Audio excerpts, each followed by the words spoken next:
Welcome again to a deKoder special. Today we look at opinion polls in India. Do they give accurate forecasts? Should you and I rely on them?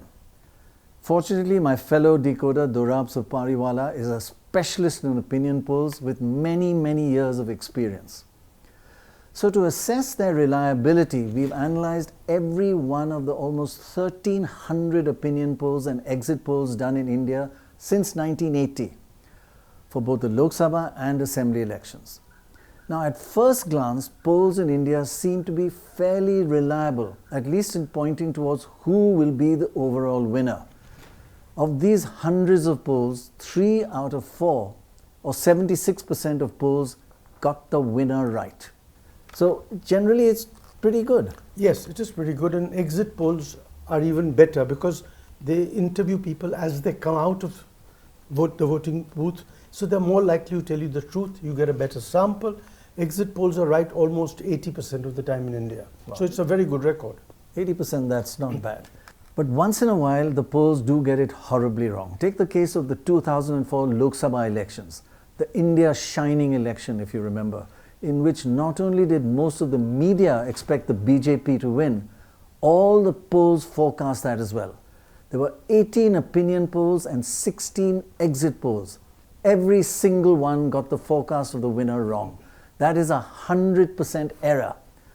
And just in case you think that, 2004 was a long time ago and things must have improved a lot by now, just look at the recent example.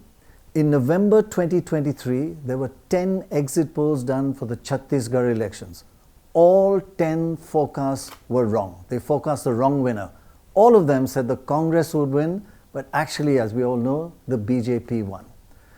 But apart from these worrying outliers, all in all, opinion polls are quite reliable. Polls in America too get their forecasts wrong, like the Trump versus Hillary Clinton election. So it happens, right? It happens for a variety of reasons. It happens when the fights are very tight, right, where 2% this way or 2% that way makes a difference. It appears when the sampling is either not large enough or not properly enough selected. If you get more of Yadavs right, and less of Kurmis, yeah, you have a problem.